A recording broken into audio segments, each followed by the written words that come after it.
ಒಂದು ಹೆಣ್ಣನ್ನ ಗೆಲ್ಲೋಕ್ಕೂ ತಾಕತ್ತಿಲ್ಲದ ಹೇಡಿಯೊಬ್ಬ ಪ್ರಪಂಚನೇ ನಡುಗಿಸ್ತಿದ್ದ ಬಲಿಷ್ಠನನ್ನ ಮಣ್ಣು ಮುಕ್ಕಿಸಿದ್ದು ಹೇಗೆ? ಎಲ್ಲರಿಂದ ಅವಮಾನಗೊಳ್ತಿದ್ದ ಗುಲಾಮನನ್ನ ಯುವರಾಣಿಯೊಬ್ಳು ತನ್ನನ್ನ ಮದುವೆ ಮಾಡ್ಕೊಳ್ತೀಯಾ ಅಂತ ಕೇಳಿದ್ಯಾಕೆ? ಸೆರೆಮನೆಯಲ್ಲಿ ಮರಣ ದಂಡನೆ ಅನುಭವಿಸ್ತಿರೋ ಕೈದಿಯೊಬ್ಬ ತನ್ನ ತಂಗಿಯ ಮಾನವನ್ನ ಕಾಪಾಡೋಕೆ ಎಂತಹ ಭಯಂಕರ ಕೆಲಸ ಮಾಡ್ದ ಗೊತ್ತಾ? ಇವತ್ತು ನಡೆಯೋ ಸ್ಪರ್ಧೆಯಲ್ಲಿ ಒಂದು ವೇಳೆ ನಾನು ಗೆದ್ರೆ ಒಂದು ರಾತ್ರಿಗೆ ನಿನ್ನ ಜೊತೆ ಮದುವೆ ನಿಶ್ಚಯ ಆಗಿರೋ ಹುಡುಗಿ ಜೊತೆ ನಾನಿರ್ತೀನಿ ಅಂತ ಯುವರಾಜ ದೇವದತ್ತ ಹೇಳಿಬಿಟ್ಟಾಗ ಕೈದಿಯ ಬಟ್ಟೆ ಧರಿಸಿ ಕೈಲಾಗದವನ ಹಾಗೆ ನಿಂತಿದ್ದ ಅದೇ ರಾಜ್ಯದ ಮಾಜಿ ಯುವರಾಜ ಧೀರಸೇನ ತತ್ತರಿಸಿ ಹೋದ. ಆಗ ಅಲ್ಲಿದ್ದ ದೇವದತ್ತನ ಸಖಿಯರು ಅವನನ್ನು ನೋಡಿ ಕಿಸಕ್ಕಂತ ನಕ್ಕರು. ಆಗ್ಲೇ ಅಲ್ಲಿದ್ದ ಸೈನಿಕರು ಕಾವಲುಗಾರರೆಲ್ಲ ಹೇಳಿ ಹೇಳಿ ಕೈಲಾಗದ ಬೊಗಳೆ ವೀರ ಅಂತ ಕೂಗೋಕೆ ಶುರು ಮಾಡಿದ್ರು. ತನ್ನ ತಂಗಿಯ ಮಾನ ಪ್ರಾಣ ಉಳಿಸೋಕೆ ಹಲವಾರು ವರ್ಷಗಳಿಂದ ತನ್ನ ಮಲ ಚಿಕ್ಕಪ್ಪಂದರಿಂದ ಆಗ್ತಿದ್ದ ಎಲ್ಲಾ ನೋವು ಅವಮಾನಗಳನ್ನ ಸಹಿಸಿಕೊಂಡು ಜೈಲು ಪಾಲಾಗಿ ಗುಲಾಮನ ಹಾಗೆ ಧೀರಸೇನ ಬದುಕ್ತಿದ್ದ. ಆದ್ರೆ ಇವತ್ತು ಯುವರಾಜ ಆಗಿ ಮೆರಿಬೇಕಿದ್ದ ಧೀರಸೇನಿಗೆ ಮಲ ಚಿಕ್ಕಪ್ಪನ ಮಗ ದೇವದತ್ತ ಅವನಿಗೆ ನಿಶ್ಚಯ ಆದ ಹುಡುಗಿಯ ಬಗ್ಗೆ ಕೆಟ್ಟದಾಗಿ ಮಾತಾಡಿದಾಗ ಅವನ ಕೋಪದ ಕಟ್ಟೆ ಒಡೆದೋಯ್ತು. ಮರುಕ್ಷಣನೇ ಅವನು ಹಿಂದು ಮುಂದೆ ಯೋಚಿಸ್ದೆ, ಒಂದು ವೇಳೆ ನಾನು ಸವಾಲಿನಲ್ಲಿ ಗೆದ್ರೆ ನೀನು ಇದೇ ನಿನ್ನ ಸಖಿಯರ ಮುಂದೆ ನನ್ನ ಗುಲಾಮನಾಗಿ ನನ್ನ ಪಾದ ಸೇವೆ ಮಾಡಬೇಕು ಅಂತ ಹೇಳ್ಬಿಟ್ಟ. ಧೀರಸೇನರ ಈ ಮಾತುಗಳಿಂದ ದೇವದತ್ತನ ಪಿತ್ತ ನೆತ್ತಿಗೇರ್ತು. ಮರುಕ್ಷಣ ಅವನು 1000 ಚಡಿ ಏಟ್ಗಳನ್ನ ಕೊಟ್ಟು ಇವನನ್ನ ಕತ್ತಲ ಕೋಣೆಗೆ ತಳ್ಳ್ರೋ ಅಂತ ಆಜ್ಞೆ ಮಾಡಿದಾಗ ಸೈನಿಕರು ಬಂದವರೇ ಅನಾಮತ್ತಾಗಿ ಧೀರಸೇನನನ್ನ ಎಳ್ಕೊಂಡು ಹೋಗಿ ಚಾವಟಿಯಿಂದ ಅವನಿಗೆ ಹೊಡೆಯೋಕೆ ಶುರು ಮಾಡಿದ್ರು. ಇವತ್ತು ಇಷ್ಟೆಲ್ಲ ಅವಮಾನಗಳನ್ನ ನೋವನ್ನ ಅನುಭವಿಸ್ತಾ ಇರೋ ಧೀರಸೇನ ಕೆಲವು ವರ್ಷಗಳ ಮುಂಚೆ ಹೀಗೆ ಇರ್ಲಿಲ್ಲ. ಯಾರನ್ನ ಹೇಳಿ ಕೈಲಾಗ್ದೋನು ಅಂತ ಇವತ್ತು ಬೈತಿದ್ರು, ಅವತ್ತು ಅವರೇ ಧೀರಸೇನನ ಸೇವೆಯನ್ನ ಮಾಡ್ತಿದ್ರು. ವೈಭವ ನಗರ ಅನ್ನೋ ಬೃಹತ್ ಸಾಮ್ರಾಜ್ಯದ ಯುವರಾಜ ಆಗಿದ್ದವನೇ ಈ ಧೀರಸೇನ. ಅವನ ತಂದೆ ವೀರೇಂದ್ರ ವರ್ಮನನ್ನ ಸುತ್ತಲ 21 ದೇಶಗಳಲ್ಲೂ ಸೋಲಿಸೋರು ಯಾರೂ ಇರಲಿಲ್ಲ. ಇನ್ನು ಧೀರಸೇನ ಚಿಕ್ಕ ವಯಸ್ಸಿನಲ್ಲೇ ಹಲವಾರು ಸ್ಪರ್ಧೆಗಳಲ್ಲಿ ಗೆದ್ದು ಮುಂದೆ ದೊಡ್ಡ ಯೋಧನಾಗ್ತಾನೆ ಅನ್ನೋ ಭರವಸೆ ಮೂಡಿಸಿದ್ದ. ಜೊತೆಗೆ ಮೂಲಾಧಾರ ಚಕ್ರವನ್ನ ಗೆದ್ದು ಅದರ ವಿಶೇಷ ಶಕ್ತಿಯನ್ನು ತನ್ನಲ್ಲಿ ಆಹ್ವಾನಿಸಿಕೊಂಡಿದ್ದ. ಅವತ್ತೊಂದು ದಿನ ಅವನ ತಂದೆ ವೀರೇಂದ್ರ ವರ್ಮ ಮಗನನ್ನ ಕರೆದು, ಧೀರ, ಇವತ್ತು ನಾನು ನಿನಗೊಂದು ನಿಗೂಢವಾದ ಗ್ರಂಥವನ್ನು ಕೊಡ್ತೀನಿ. ನಿನ್ನ ಜೀವ ಹೋದ್ರೂ ಸರಿ, ಇದರ ಬಗ್ಗೆ ಯಾರಿಗೂ ಹೇಳಬಾರದು, ಯಾರ ಪಾಲಾಗೋಕು ಬಿಡಬಾರದು. ಇದರಿಂದ ನೀನು ಮಹಾಶೂರನಾಗ್ತೀಯ, ಇಡೀ ಜಗತ್ತನ್ನೇ ಗೆಲ್ತೀಯ ಅಂತ ಗಂಭೀರವಾಗಿ ಹೇಳ್ತಾ ಅದೊಂದು ರಹಸ್ಯ ಗ್ರಂಥವನ್ನ ಅವನ ಕೈಗಿಡ್ತಾರೆ. ಇದಾದ ನಂತರ ಧೀರಸೇನ ಕೂಡ ಆ ಗ್ರಂಥವನ್ನ ಗುಟ್ಟಾಗಿ ಬಚ್ಚಿಟ್ಟು ಓದೋಕೆ ಶುರು ಮಾಡ್ತಾನೆ. ಆದ್ರೆ ಅದನ್ನ ಎಷ್ಟೇ ಬಾರಿ ಓದಿದ್ರು ಅವನಿಗೆ ಅದರಲ್ಲಿ ಬರ್ದಿರೋ ರಹಸ್ಯ ವಿಷಯಗಳು ಅರ್ಥವಾಗುವುದಿಲ್ಲ. ಒಟ್ನಲ್ಲಿ ಎಲ್ಲವೂ ಸರಿಯಾಗಿ ನಡ್ಕೊಂಡು ಹೋಗ್ತಿದೆ ಅನ್ಬೇಕಾದ್ರೆ ಅವನ ಬದುಕೆ ತಲೆ ಕೆಳಗಾಗೋ ಅಂತ ಘಟನೆ ಒಂದು ನಡೆದೋಗುತ್ತೆ.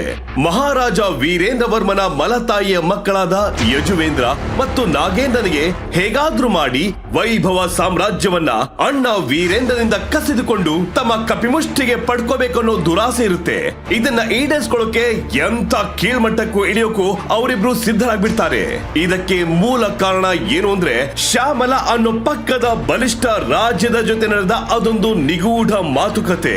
ವೈಭವ ನಗರ ಮತ್ತು ಶ್ಯಾಮಲ ನಗರದ ಸಂಬಂಧವನ್ನ ಶಾಶ್ವತಗೊಳಿಸೋಕೆ ಮಹಾರಾಜ ವೀರೇಂದ್ರ ವರ್ಮ ಬಹುಮುಖ್ಯವಾದ ನಿರ್ಧಾರವನ್ನ ಕೈಗೊಂಡಿರ್ತಾರೆ. ಅದೇ ಶ್ಯಾಮಲದ ರಾಜಕುಮಾರಿ ಮಣಿಕರ್ಣಿಕಾನ ವೈಭವ ರಾಜಮನೆತನಕ್ಕೆ ತಂದ್ಕೊಡ್ಬೇಕನ್ನೋದು. ಅರಮನೆಯಲ್ಲಿ ತನ್ನ ಮಲ ಸಹೋದರರ ಮಕ್ಕಳಿದ್ರು ಕೂಡ ತನ್ನ ಮಗ ಧೀರಸೇನನೇ ಅವಳಿಗೆ ಸರಿಯಾದ ಜೋಡಿ ಅಂತ ಅವರಿಬ್ಬರ ಮದುವೆ ನಿಶ್ಚಯ ಮಾಡಿರ್ತಾರೆ. ಆದ್ರೆ ಆ ಮಾತುಕತೆಯಂತೆ ಎಲ್ಲ ನಡೆದೋದ್ರೆ ಎಲ್ಲಿ ತಮ್ಮ ಮಕ್ಕಳು ಬೀದಿ ಪಾಲಾಗ್ತಾರೋ ಅಂತ ಆ ಮಲ ಸಹೋದರರು ಭಯಭೀತರಾಗೋಗ್ತಾರೆ. ಅದಕ್ಕೆ ತನ್ನ ಅಣ್ಣ ಅನ್ನೋದನ್ನ ಮರೆತು ಅದೊಂದು ದಿನ ಮಹಾರಾಜ ವೀರೇಂದ್ರ ವರ್ಮನನ್ನ ಯಾರಿಗೂ ತಿಳಿಯದ ನಿಗೂಢ ರೀತಿಯಲ್ಲಿ ಸಾಯಿಸ್ಬಿಡ್ತಾರೆ. ನಂತರ ಧೀರಸೇನ ಇದ್ದಲ್ಲಿಗೆ ಬಂದ ಅವನ ಚಿಕ್ಕಪ್ಪಂದಿರು ಅಪ್ಪನ ಹಠಾತ್ ಸಾವಿನಿಂದ ದಿಗ್ಭ್ರಮೆಗೆ ಒಳಗಾದ ಧೀರಸೇನನ ಕೆನ್ನೆಗೆ ಎರಡೇಟ್ ಕೊಟ್ಟು ಕೈಗೆ ಕೋಳವನ್ನ ಹಾಕಿ ಅವನ ಮಲ ಚಿಕ್ಕಪ್ಪ ಯಜುವೇಂದ್ರ ಹೇಳ್ತಾನೆ, ದೇಶದ್ರೋಹಿಯ ಮಗ ನೀನು, ಅವನು ಮಾಡಿರೋ ಪ್ರತಿ ಅಪರಾಧಕ್ಕೂ ನೀನೇ ಶಿಕ್ಷೆ ಅನುಭವಿಸ್ಬೇಕು ಅಂತ ಕೋಪದಲ್ಲಿ ಹೇಳಿದಾಗ ಚಿಕ್ಕ ಹುಡುಗ ಧೀರಸೇನ ನಡುಗಿ ಹೋಗ್ತಾನೆ. ಅವನು ಅಳ್ತಾನೆ, ಅಪ್ಪಾಜಿನ ಜನ ದೇವರು ಅಂತಾರೆ, ನೀವು ಅವರನ್ನ ದೇಶದ್ರೋಹಿ ಅಂತಿದಿರಲ್ಲ, ಇದು ಸುಳ್ಳು ಚಿಕ್ಕಪ್ಪ ಅಂತ ನಡುಗೋ ವಾಯ್ಸ್ ನಲ್ಲಿ ಹೇಳ್ತಾನೆ. ಆದ್ರೆ ಅಲ್ಲಿದ್ದ ಸೈನಿಕರು ಯುವರಾಜ ಅನ್ನೋದು ನೋಡದೆ ಧೀರಸೇನನನ್ನ ಬಂಧಿಸಿ ಸೆರೆಮನೆಗೆ ತಳ್ಳಿಬಿಡ್ತಾರೆ. ಆದರೆ ಈ ಘಟನೆ ನಡೆದು ಸುಮಾರು ದಿನಗಳಾದ್ಮೇಲೆ ಸೆರೆಮನೆಯ ಅಧಿಕಾರಿಯೊಬ್ಬ ಇದೆಲ್ಲ ಯಜುವೇಂದ್ರ ಮತ್ತೆ ನಾಗೇಂದ್ರನ ಷಡ್ಯಂತ್ರ ಕಂಡ್ರು ಅಂತ ಅವರು ಮಾಡಿದ್ದ ಎಲ್ಲಾ ನೀಚ ಕೃತ್ಯಗಳ ಬಗ್ಗೆ ಇನ್ನೊಬ್ಬ ಅಧಿಕಾರಿಯೊಟ್ಟಿಗೆ ಮಾತಾಡ್ತಿರ್ತಾನೆ. ಅಕಸ್ಮಾತ್ ಆಗಿ ಈ ಮಾತುಗಳು ಧೀರಸೇನನ ಕಿವಿಗೆ ಬಿದ್ದು ಅವನ್ನ ಎದೆ ಒಡೆದು ಚೂರ್ಚೂರಾಗೋಗುತ್ತೆ. ಅದೇ ಸಮಯಕ್ಕೆ ಅಲ್ಲಿಗೆ ಬಂದ ಮಲಚಿಕ್ಕಪ್ಪ ನಾಗೇಂದ್ರನನ್ನ ಧೀರಸೇನ ಇದರ ಬಗ್ಗೆ ಪ್ರಶ್ನೆ ಮಾಡಿ ಕೋಪಗೊಳ್ಳುತ್ತಾನೆ. ಆಗ ನಾಗೇಂದ್ರ, ಏಯ್, ವಯಸ್ಸಿಗೆ ಬಂದಿರೋ ಸುರಸುಂದರಿ, ನಿನ್ನ ತಂಗಿ ದೇವಸೇನ ಸಪ್ತ ಸಿಂಧು ಆಶ್ರಮದಲ್ಲಿ ಓದ್ತಾ ಇದ್ರು, ನಮ್ಮವರ ವಶದಲ್ಲೇ ಇದ್ದಾಳೆ. ಅವಳ ಮಾನ ಪ್ರಾಣ ಉಳಿಬೇಕು ಅನ್ನೋ ಆಸೆ ನಿನಗಿದ್ರೆ ಬಾಯಿ ಮುಚ್ಕೊಂಡು ಕಾರಾಗೃಹದಲ್ಲಿ ಬಿದ್ದಿರ್ಬೇಕು ಅಂತ ನಾಗೇಂದ್ರ ಹೇಳ್ಬಿಟ್ಟಾಗ ಧೀರಸೇನನಿಗೆ ಉಸಿರೇ ನಿಂತು ಹೋದಂಗಾಗುತ್ತೆ.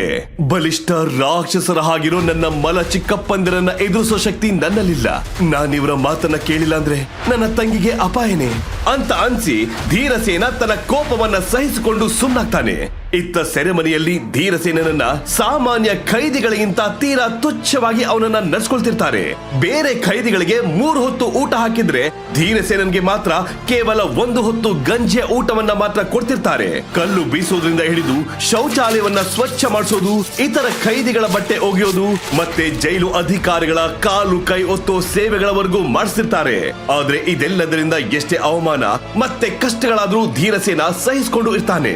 ಆದ್ರೆ ಅವನ ಮಲ ಚಿಕ್ಕಪ್ಪಂದಿರು ಧೀರಸೇನನನ್ನ ಇನ್ನಷ್ಟು ದುರ್ಬಲನನ್ನಾಗಿಸೋದಕ್ಕೆ ಅವನನ್ನ ಯುದ್ಧ ಖೈದಿಯಾಗಿ ನೇಮಕ ಮಾಡ್ತಾರೆ. ಅದರ ಪ್ರಕಾರ ಯುದ್ಧ ಶಸ್ತ್ರಾಭ್ಯಾಸ ಮಾಡ್ತಿರೋ ಸೈನಿಕರು ತಮ್ಮ ಶಕ್ತಿನ ಈ ಖೈದಿಗಳ ಮೇಲೆ ಪ್ರಯೋಗ ಮಾಡ್ತಿರ್ತಾರೆ. ಆದ್ರೆ ಸೈನಿಕರು ಎಷ್ಟೇ ಹೊಡೆದ್ರು ಈ ಖೈದಿಗಳು ಮಾತ್ರ ಪ್ರತಿದಾಳಿ ಮಾಡೋ ಹಾಗಿರ್ಲಿಲ್ಲ. ಕೊನೆಗೆ ಇದರಿಂದ ಎಷ್ಟೇ ಗಾಯವಾದ್ರೂ ಚಿಕಿತ್ಸೆ ಸಹ ಸರಿಯಾಗಿ ಕೊಡ್ತಿರ್ಲಿಲ್ಲ.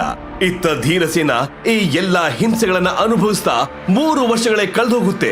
ವೈಭವ ನಗರದ ಸುರಸುಂದರ ಯುವರಾಜ ಧೀರಸೇನ ಈಗ ಬಡಕಲು ಶರೀರದ ಅಲೆಮಾರಿಯ ಹಾಗೆ ಆಗೋಗ್ಬಿಡ್ತಾನೆ. ಈ 3 ವರ್ಷದಲ್ಲಿ ಅವನ ಚಿಕ್ಕಪ್ಪನ ಮಕ್ಕಳು ದೇವದತ್ತ ಮತ್ತು ರಾಜದತ್ತ ಅನೇಕ ವಿದ್ಯೆಗಳನ್ನು ಕಲಿತು ಸ್ವಾದಿಷ್ಟಾನ ಚಕ್ರವನ್ನ ಆಹ್ವಾನಿಸಿಕೊಂಡು ತುಂಬಾ ಶಕ್ತಿವಂತರಾಗೋಗಿರ್ತಾರೆ. ಅತ್ತ ಅರಮನೆಯಲ್ಲಿ ಮಲ ಚಿಕ್ಕಪ್ಪಂದಿರು ಮೋಸದಿಂದ ಪಡೆದ ಅಧಿಕಾರದ ಮತ್ತಿನಲ್ಲಿ ರಾಜ್ಯ ಆಳ್ತಿರ್ತಾರೆ.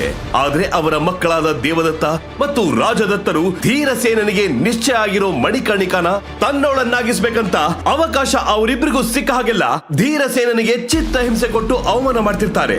ಆದ್ರೆ ಎಷ್ಟೇ ಹಿಂಸೆ ಕೊಟ್ಟರು ಕುಗ್ಗದೆ ಮುನ್ನುಗ್ಗುತ್ತಿರೋ ಧೀರಸೇನನನ್ನ ನೋಡಿ ಹೊಟ್ಟೆ ಕಿಚ್ಚು ಆಗ್ತಿರುತ್ತೆ. ಹೀಗೆ ಆದರೆ ಮುಂದೊಂದು ದಿನ ಮಣಿಕರ್ಣಿಕ ನಮಗೆ ಸಿಗೋದಿಲ್ಲ ಅಂತ ಭಾವಿಸಿ ದೊಡ್ಡ ಮಟ್ಟದಲ್ಲಿ ಅವನಿಗೆ ಅವಮಾನ ಮಾಡ್ಬೇಕಂತ ತೀರ್ಮಾನಿಸ್ತಾರೆ. ಒಮ್ಮೆ ಯುದ್ಧ ಸೈನಿಕರ ತರಬೇತಿ ನಡೆಯುವಾಗ ದೇವದತ್ತ ಮತ್ತು ರಾಜದತ್ತ ವಿಕಾರವಾಗಿ ನಗ್ತಾ ತಮ್ಮ ದಾಸಿಯರ ಜೊತೆಗೆ ರಥದಲ್ಲಿ ಕುಳಿತು ಅಲ್ಲಿಗೆ ಬರ್ತಾರೆ. ಸೈನಿಕರೆಲ್ಲ ಯುವರಾಜರಿಗೆ ಜೈಕಾರ ಕೂಗ್ತಿದ್ರೆ ಧೀರಸೇನ ಮಾತ್ರ ಕೋಪದಲ್ಲಿ ಅವರನ್ನೇ ನೋಡ್ತಾ ನಿಂತ್ಕೋತಾನೆ. ಆಗ ದೇವದತ್ತ, ಏಯ್ ಧೀರ, ಅಲ್ಲಲ್ಲ ಅಧೀರ. ಇವತ್ತಿನ ತರಬೇತಿ ತುಂಬಾ ಕುತೂಹಲವಾಗಿರುತ್ತೆ. ಇವತ್ತು ನೀನು ನಾನು ಕಳಿಸೋ ವಿಶೇಷ ವ್ಯಕ್ತಿ ಕೊಡೋ ಏಟಿಂದ ತಪ್ಪಿಸ್ಕೋಬೇಕು. ಆಟ ಶುರು ಮಾಡೋಣವಾ ಅಂತ ವ್ಯಂಗ್ಯವಾಗಿ ಹೇಳಿ ನಗ್ತಾನೆ. ಅವನ ಮಾತುಗಳನ್ನ ಕೇಳಿದ ಧೀರಸೇನ ಗೊಂದಲಕ್ಕೊಳಗಾಗ್ತಾನೆ. ನಂತರ ದೇವದತ್ತ ಮತ್ತು ರಾಜದತ್ತ ತನ್ನ ದಾಸಿಗೆ, ಹೋಗೋ ಆ ಗುಲಾಮನಿಗೆ ಸರಿಯಾಗಿ ಪಾಠ ಕಲಿಸು ಅಂತ ಹೇಳಿ ಮೈದಾನಕ್ಕೆ ಕಳಿಸಿ ಬಿಡ್ತಾನೆ. ಇದನ್ನ ನೋಡಿದ್ದ ಅಲ್ಲಿದ್ದವರೆಲ್ಲ ನಗುತ್ತಾ ತಮ್ಮಲ್ಲೇ ಮಾತಾಡ್ಕೊಳಕ್ಕೆ ಶುರು ಮಾಡ್ತಾರೆ. ಇತ್ತ ಆ ದಾಸಿ ವಯಾರದಿಂದ ನಗ್ತಾ ಕೈಯಲ್ಲಿ ಖಡ್ಗ ಹಿಡಿದು ಧೀರಸೇನನ ಮೇಲೆ ದೇವದತ್ತ ಮತ್ತು ರಾಜದತ್ತ ಹೇಳ್ಕೊಟ್ಟಿರೋ ಎಲ್ಲ ಪಟ್ಟುಗಳನ್ನ ಪ್ರಯೋಗಿಸೋಕೆ ಶುರು ಮಾಡ್ತಾಳೆ. ತರಬೇತಿಯ ನಿಯಮದ ಪ್ರಕಾರ ಯಾರು ಎಷ್ಟೇ ಹೊಡೆದರೂ ಪ್ರತಿ ದಾಳಿ ಮಾಡೋ ಹಾಗೆ ಇರೋದಿಲ್ಲ. ಹಾಗಾಗಿ ಧೀರಸೇನ ಒಂದು ಹೆಣ್ಣಿಂದ ಹೀನಮಾನವಾಗಿ ಹೊಡೆಸ್ಕೊಂಡ್ ಬಿಡ್ತಾನೆ. ಇತ್ತ ದಾಸಿಯ ಪ್ರತಿ ಏಟಿಗೂ ದೇವದತ್ತ ಮತ್ತು ರಾಜದತ್ತ ಸಂಭ್ರಮಿಸುತ್ತಿದ್ದಾರೆ. ನೋಡ್ತಿದ್ದ ಹಾಗೆ ಆ ದಾಸಿ ಧೀರಸೇನನ ಮುಖಕ್ಕೆ ತನ್ನ ಕಾಲಿನಿಂದ ಒದ್ದು ಬೀಳಿಸ್ಬಿಟ್ಟಾಗ ನೆಲದ ಮೇಲೆ ಬಿದ್ದಿರೋ ಧೀರಸೇನನ ಮುಖವನ್ನ ತನ್ನ ಕಾಲಿನಿಂದ ಒದ್ದ ದೇವದತ್ತ, ಥು, ಒಂದು ಹೆಂಗ್ಸಿಂದ ಪೆಟ್ಟು ತಿನ್ನೋ ನೀನು ಮಹಾರಾಜ ಬೇರೆ ಆಗ್ಬೇಕಿತ್ತೇನೋ. ಎಷ್ಟೇ ಆದ್ರೂ ಹೇಳಿ ಹೊಟ್ಟೆಲಿ ಹುಟ್ಟಿದ ಕುನ್ನಿ ಅಲ್ವಾ ನೀನು. ನಿನ್ನಲ್ಲಿ ನಿಜವಾದ ಪೌರುಷ ಎಲ್ಲಿರೋಕ್ ಸಾಧ್ಯ ಅಂತ ದೇವದತ್ತ ಹೇಳ್ಬಿಟ್ಟಾಗ ಎಲ್ಲರೂ ಗೊಳ್ಳಂತ ನಗ್ತಾರೆ. ಆಗ ಅಲ್ಲೇ ಇದ್ದ ಕಾವಲುಗಾರನೊಬ್ಬ ಜೋರಾಗಿ, ಇಂತ ಹೇಳಿನ ನಾವ್ ಯುವರಾಜ ಆಗ್ಬೇಕು ಅಂತ ಆಸೆ ಪಟ್ಟಿದ್ದು. ಥೋ, ಕೈಲಾಗದ್ ಹೇಳಿ. ಲೋ ದೇಶದ್ರೋಹಿಯ ಮಗನೇ, ಹೋಗಿ ಸೀರೆ ಬಳೆ ತೊಟ್ಕೊಳ್ಳು, ಅಷ್ಟಕ್ಕೆ ಲಾಯಕ್ ನೀನು. ದೇಶದ್ರೋಹಿ ಅಂತ ತಂದೆಯ ಬಗ್ಗೆ ಕೆಟ್ಟದಾಗಿ ಮಾತಾಡಿದ್ದನ್ನ ಧೀರಸೇನನಿಗೆ ತಡೆಯೋಕಾಗ್ಲಿಲ್ಲ. ಅವನು ಕಷ್ಟಪಟ್ಟು ಎದ್ದು ನಿಲ್ತಾನೆ. ಅವನ ಕಣ್ಣಲ್ಲಿ ಆಕ್ರೋಶ ಉಕ್ಕಿ ಹರಿತಿರುತ್ತೆ. ತನ್ನ ಹಲ್ಲನ್ನ ಕಡಿತಾ ಅಲ್ಲೇ ನೆಲದ ಮೇಲೆ ಬಿದ್ದಿದ್ದ ಕತ್ತಿಯೊಂದನ್ನು ತೆಗೆದು, ನನ್ನ ಅಪ್ಪನ ಬಗ್ಗೆನೇ ಕೆಟ್ಟದಾಗ ಮಾತಾಡ್ತೀರೇನ್ರೋ? ಇವತ್ ನಿಮ್ಮನ್ನ ಖಂಡಿತ ಉಳಿಸಲ್ಲ ಅಂತ ಕಿರಿಸ್ತಾ ದೇವದತ್ತ ಮತ್ತೆ ರಾಜದತ್ತನನ್ನ ಅಲ್ಲೇ ಇದ್ದ ಖಡ್ಗದ ಮೂಲಕ ಚುಚ್ಚೋಕೆ ಓಡ್ಕೊಂಡು ಹೋಗ್ತಾನೆ. ಅಯ್ಯೋ ಇದೇನಾಗ್ತಿದೆ ಅಂತ ಎಲ್ಲ ಯೋಚಿಸೋಷ್ಟ್ರಲ್ಲಿ ಧೀರಸೇನನಿಗಿಂತ 10 ಪಟ್ಟು ಶಕ್ತಿಶಾಲಿಯಾಗಿದ್ದ ದೇವದತ್ತ ಒಂದೇ ಏಟಿಗೆ ಧೀರಸೇನನನ್ನ 10 ಅಡಿ ದೂರ ಹೋಗಿ ಬೀಳೋ ಹಾಗೆ ಒದ್ಬಿಡ್ತಾನೆ. ಆಗ ಅಲ್ಲೇ ಇದ್ದ ರಾಜದತ್ತ ಅವನನ್ನ ಅಣಕಿಸ್ತಾ, ಓಹೋ, ನಿಂಗೆ ನಿನ್ನ ಪೌರುಷತ್ವದ ಮೇಲೆ ಭಾರಿ ಸೊಕ್ಕಿದೆ ಅಲ್ವಾ? ಹಾಗಾದ್ರೆ ಈಗ ನಾನ್ ಕೊಡೋ ಸ್ಪರ್ಧೆಯಲ್ಲಿ ನೀನು ಗೆಲ್ಬೇಕು. ಒಂದು ವೇಳೆ ನೀನು ಸೋತ್ರೆ ಒಂದು ರಾತ್ರಿಗೆ ನಿನ್ನ ಜೊತೆ ಮದುವೆ ನಿಶ್ಚಯ ಆಗಿರೋ ಹುಡುಗಿ ಜೊತೆ ನಾನಿರ್ತೀನಿ ಅಂತ ಹೇಳ್ಬಿಟ್ಟಾಗ ಧೀರಸೇನನ ಕಾಲ ಕೆಳಗಿನ ನೆಲವೇ ಕುಸಿದು ಹೋದಂಗಾಗುತ್ತೆ. ಮರುಕ್ಷಣವೇ ದೇವದತ್ತ ತನ್ನ ಮಂತ್ರಿಯನ್ನ ಕರೆದು, ನಾಳೆ ಧೀರಸೇನನಿಗೆ ಸಾವಿನ ಸ್ಪರ್ಧೆಯನ್ನ ಕೊಡ್ಬೇಕು ಅಂತ ಹೇಳ್ಬಿಟ್ಟಾಗ ಇಡೀ ಮೈದಾನವೇ ಕಂಪಿಸಿ ಹೋಗುತ್ತೆ. ಏನು ಸಾವಿನ ಸ್ಪರ್ಧೆನಾ? ಅದು ಸ್ಪರ್ಧೆ ಅಲ್ಲ, ಅದು ಗಲ್ಲು ಶಿಕ್ಷಕ ಸಮ. ಅದನ್ನ ಗೆದ್ದು ಬಂದವನು ಇತಿಹಾಸದಲ್ಲೇ ಯಾರೂ ಇಲ್ಲ ಅಂತ ಜನ ತಮ್ಮಲ್ಲೇ ಮಾತಾಡ್ಕೊಳ್ಳೋಕೆ ಶುರು ಮಾಡ್ತಾರೆ. ಇತ್ತ ಆ ಮಾತನ್ನ ಕೇಳಿದ ಧೀರಸೇನ ಸವಾಲನ್ನ ಸ್ವೀಕರಿಸಿ, ನಾನ್ ಏನಾದ್ರೂ ಸವಾಲ್ನಲ್ಲಿ ಗೆದ್ರೆ ನಿನ್ನ ದಾಸಿಯರ ಮುಂದೆ ನೀನ್ ನನ್ನ ಪಾದ ಸೇವೆ ಮಾಡ್ಬೇಕು ಅಂತ ಗಂಭೀರವಾಗಿ ಹೇಳ್ಬಿಡ್ತಾನೆ. ಅದಕ್ಕೆ ರಾಜದತ್ತ, ಭಲೆ ಭಲೆ, ಹೇಳಿ ಆಗಿದ್ರೂನು ಚೆನ್ನಾಗಿ ಮಾತಾಡ್ತೀಯ ಅಂತ ಹೇಳಿ ತನ್ನ ಸೈನಿಕರಿಗೆ ಸನ್ನೆ ಮಾಡ್ತಾನೆ. ಮರುಕ್ಷಣನೇ ಸೇವಕರು ಧೀರಸೇನನನ್ನ ಅನಾಮತ್ತಾಗಿ ಎಳ್ಕೊಂಡು ಹೋಗಿ 1000 ಚಡಿ ಏಟನ್ನ ಕೊಟ್ಟು ಧೀರಸೇನನನ್ನ ಕತ್ತಲ ಕೋಣೆಗೆ ಎಸೆದು ಬಿಡ್ತಾರೆ. ಧೀರಸೇನನ ಮೈಯೆಲ್ಲ ರಕ್ತ ಸಿಕ್ತವಾಗಿರುತ್ತೆ. ಅವನು ಕೆಮ್ಮಿದ್ರು ಬಾಯಿಂದ ರಕ್ತ ಆಚೆ ಬರ್ತಿರುತ್ತೆ. ಧೀರಸೇನ ನೋವಲ್ಲಿ ಕೋಪದಲ್ಲಿ ನನ್ನ ಸವಾಲನ್ನ ಸ್ವೀಕರಿಸಿದ್ದೆ. ಈ 3 ವರ್ಷ ನಾನು ಕಾರಾಗೃಹದಲ್ಲಿ ಇರುವಾಗ ಆ ದೇವದತ್ತ ಮತ್ತೆ ರಾಜದತ್ತ ತಮ್ಮ ಶಕ್ತಿಯನ್ನ ಹೆಚ್ಚಿಸಿಕೊಂಡಿದ್ದಾರೆ. ಅವರನ್ನ ಗೆಲ್ಲೋ ಶಕ್ತಿ ನನ್ನಲ್ಲಿಲ್ಲ. ಅಪ್ರತಿಮ ಶೂರರಾಗಿದ್ದ ವೀರೇಂದ್ರ ವರ್ಮನ ಮಗನಾಗಿ ಎಂತ ಬಾಳ್ತಿದ್ದೀನಿ. ನನ್ನ ತಂದೆ ಹೇಳ್ತಿದ್ದ ಹಾಗೆ ಅವ್ರು ಕೊಟ್ಟ ಪುಸ್ತಕದಲ್ಲಿ ಇದಕ್ಕೆ ಪರಿಹಾರ ಇದೆಯಾ ಅಂತ ತನ್ನಲ್ಲೇ ಹೇಳ್ಕೊಂಡಾಗ ಅವನ ತಂದೆ ಪುಸ್ತಕನ ಕೊಟ್ಟು ಹೇಳಿದ ಮಾತುಗಳು ಮತ್ತೆ ನೆನಪಾಗುತ್ತೆ. ಆಮೇಲೆ ನಿಧಾನಕ್ಕೆ ತೆಗೆದುಕೊಂಡು ಹೋಗಿ ಆ ಕತ್ತಲ ಕೋಣೆಯಲ್ಲಿ ಇಷ್ಟು ವರ್ಷ ಅವನು ನಿಗೂಢವಾಗಿ ಕಾಪಾಡ್ಕೊಂಡು ಬಂದಿದ್ದ ಆ ಪುಸ್ತಕನ ಆಚೆ ತೆಗೆದು ಅದನ್ನ ಮತ್ತೆ ಓದೋದಕ್ಕೆ ಶುರು ಮಾಡ್ತಾನೆ. ಎಷ್ಟೇ ಓದಿದರೂ ಏನು ಅರ್ಥ ಆಗದೆ ಇದ್ದಾಗ, ಅಪ್ಪ, ಈ ಪುಸ್ತಕದಿಂದ ನಾನು ಮಹಾನ್ ಶೂರನಾಗ್ತೀನಿ, ಇಡೀ ಜಗತ್ತನ್ನೇ ಗೆಲ್ತೀನಿ ಅಂತ ಯಾಕಪ್ಪ ಸುಳ್ಳು ಹೇಳಿದ್ರಿ? ನನ್ನಂತ ಹೇಳಿ ಇನ್ನು ಬದುಕಿದ್ದು ಏನು ಉಪಯೋಗ ಇಲ್ಲ. ನಂಗೆ ಪುಸ್ತಕನೂ ಬೇಡ, ಈ ಬದುಕು ಬೇಡ ಅಂತ ಹೇಳ್ಕೊಂಡು ಧೀರಸೇನ ಆ ಪುಸ್ತಕವನ್ನ ಹರಿದು ಚೂರ್ ಮಾಡಿ ಬಿಸಾಕ್ಬಿಡ್ತಾನೆ. ಆದ್ರೆ ಆ ಕ್ಷಣನೇ ಧೀರಸೇನನ ಜೀವನದಲ್ಲಿ ಅವನು ಯಾವತ್ತೂ ನಿರೀಕ್ಷೆ ಮಾಡದೇ ಇರೋ ಒಂದು ನಿಗೂಢ ಘಟನೆ ನಡೆದು ಹೋಗುತ್ತೆ. ಹರಿದು ಚೂರಾದ ಪುಸ್ತಕದ ತುಂಡುಗಳು ತಾನಾಗೆ ಮತ್ತೆ ಜೋಡಿಸ್ಕೊಳ್ಳೋಕೆ ಶುರುವಾಗುತ್ತೆ. ನೀಲಿ ಆಕಾಶ ಕೆಂಪು ಬಣ್ಣಕ್ಕೆ ಬದಲಾಗಿ ಇಡೀ ವಾತಾವರಣ ಭಯಂಕರವಾಗಿ ಹೋಗುತ್ತೆ. ಜೋರಾದ ಬಿರುಗಾಳಿ ಬೀಸೋಕೆ ಶುರುವಾಗಿ ಪ್ರಾಣಿ ಪಕ್ಷಿಗಳೆಲ್ಲ ಜೋರಾಗಿ ಕಿರ್ಚ್ಕೊಳ್ಳೋಕೆ ಶುರು ಮಾಡುತ್ತೆ. ನೋಡ್ತಾನೆ ಆ ಪುಸ್ತಕದಿಂದ ಗಾಢವಾದ ಬೆಳಕಿನ ಪ್ರಭೆ ಎದ್ದು ಕತ್ತಲ ಕೋಣೆಯನ್ನ ಹಬ್ಬಿಬಿಡುತ್ತೆ. ಧೀರಸೇನ ಭಯದಲ್ಲಿ ಇದೇನಾಗ್ತಿದೆ ಅಂತ ಕಣ್ಬಿಟ್ಟು ಸುತ್ತ ನೋಡ್ತಿದ್ದಾಗ್ಲೇ ಆ ಬೆಳಕಿಂದ ಒಬ್ಬ ವಯಸ್ಸಾದ ವ್ಯಕ್ತಿ ಪ್ರತ್ಯಕ್ಷನಾಗೋಗ್ತಾನೆ. ಅವನು ಗಟ್ಟಿ ಧ್ವನಿಯಲ್ಲಿ, ನೀನು ಸಾಯೋಕ್ ಹುಟ್ಟೋನಲ್ಲ ಮಗು, ಜಗತ್ತನ್ನೇ ಗೆಲ್ಲೋಕ್ ಬಂದೋನು ನೀನು. ನಾನು ನಿನ್ನ ತಂದೆಯ ಗುರು ಭೃಗು ಮಹರ್ಷಿ. ನಿನ್ನ ಜೀವನದಲ್ಲಿ ನಡೆದಿರೋ ಎಲ್ಲಾ ವಿಷಯ ಗೊತ್ತು. ಯಾರ್ ನೀನು? ನೀನೇನ್ ದೆವ್ವನ, ಪಿಶಾಚಿನ? ನಿನ್ನ ತಂದೆ ಹೇಳಿದ ಹಾಗೆ ಮಹಾನ್ ಶೂರನಾಗ್ತೀಯ, ಇಡೀ ಜಗತ್ತನ್ನೇ ಗೆಲ್ತೀಯ. ಆದ್ರೆ ಅದೆಲ್ಲ ನಡಿಬೇಕು ಅಂದ್ರೆ ಈಗ ನಾನ್ ಹೇಳೋ 3 ಷರತ್ತನ್ನ ನೀನು ನಡೆಸಿಕೊಟ್ರೆ.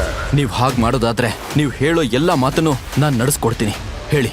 ಮೊದಲನೇ ಷರತ್ತು, ನೀನು ಯಾವುದೇ ಹೆಣ್ಣನ್ನು ಪ್ರೀತಿಸುವುದು ಅಥವಾ ಸ್ಪರ್ಶಿಸುವುದರ ಬಗ್ಗೆ ಮನಸ್ಸಿನಲ್ಲೂ ಕೂಡ ಯೋಚಿಸಬಾರದು. ಸರಿ, ಹಾಗೆ ಆಗ್ಲಿ. ಎರಡನೇ ಷರತ್ತು, ಅರಮನೆಯ ಬೊಕ್ಕಸದಲ್ಲಿ ಕಾಲಭೈರವನ ಶಿವಲಿಂಗವಿದೆ. ಅದನ್ನು ನೀನು ಯಾರಿಗೂ ಗೊತ್ತಿಲ್ಲದ ಹಾಗೆ ಹುಡುಕಿ ತಂದು ನನ್ನ ಕೈಗೆ ಒಪ್ಪಿಸಬೇಕು. ಈ ಷರತ್ತನ್ನ ಕೇಳಿದಾಗ ಧೀರಸೇನ ಸ್ವಲ್ಪ ಹಿಂಜರಿದ. ಕಾಲಭೈರವನ ಶಿವಲಿಂಗ ಅವರ ವಂಶಕ್ಕೆ ಬಂದವರ ಅಂತ ಎಲ್ಲ ನಂಬಿದ್ರು. ಆದ್ರೆ ತನ್ನ ತಂದೆಯ ಗುರು ಭೃಗು ಮಹರ್ಷಿಗಳು ಅದನ್ನೇ ಕೇಳುತ್ತಿದ್ದಾಗ ಏನ್ ಮಾಡೋದಂತ ಅವನಿಗೂ ಕ್ಷಣ ಕಾಲ ತಿಳಿತಿಲ್ಲ. ಆದ್ರೂ ತನ್ನ ಪ್ರತೀಕಾರಕ್ಕಿಂತ ಹೆಚ್ಚಿನದ್ದು ಯಾವುದೂ ಇಲ್ಲ ಅಂತ ನಿರ್ಧರಿಸಿ, ಆಯ್ತು, ಹಾಗೆ ಮಾಡ್ತೀನಿ. ನಿಮ್ಮ 3ನೇ ಷರತ್ತೇನು ಹೇಳಿ. ನಂತರ ಭೃಗು ಮಹರ್ಷಿಗಳು ಧೀರಸೇನನ ತಂದೆ ಸಾಯೋ ಮುಂಚೆ ಬರೆದ ಒಂದು ರಹಸ್ಯವಾದ ಪತ್ರವನ್ನ ಕೊಟ್ಟು ಓದುವಂತೆ ಹೇಳ್ದ. ಆ ಪತ್ರವನ್ನ ಓದಿದ ಧೀರಸೇನ ಜ್ವಾಲಾಮುಖಿಯೇ ಎದ್ದಂತೆ ತತ್ತರಿಸಿ ಹೋಗ್ಬಿಟ್ಟ. ಇದೇ ನನ್ನ 3ನೇ ಷರತ್ತು. ಹಾಗೆ ನಿನ್ನ ತಂದೆಯ ಜೀವನದಲ್ಲಿ ಇದ್ದ ಯಾರಿಗೂ ತಿಳಿಯದ ರಹಸ್ಯ ಮತ್ತು ನಿನ್ನ ಭವಿಷ್ಯದ ಸವಾಲುಗಳು ಅಂತ ಮಹರ್ಷಿಗಳು ಹೇಳಿದಾಗ ಅದನ್ನ ಕೇಳಿದ ಧೀರಸೇನನ ತಲೆಯ ಮೇಲೆ ಆಕಾಶವೇ ಕಳಚಿ ಬಿದ್ದಂಗಾಯ್ತು. ಹಾಗಾದ್ರೆ ಭೃಗು ಮಹರ್ಷಿಗಳು ಹೇಳಿದ 3ನೇ ಷರತ್ತು ಏನು? ಜೊತೆಗೆ ಧೀರಸೇನನ ತಂದೆಯ ಜೀವನದಲ್ಲಿರೋ ನಿಗೂಢ ರಹಸ್ಯವಾದ್ರೂ ಏನು?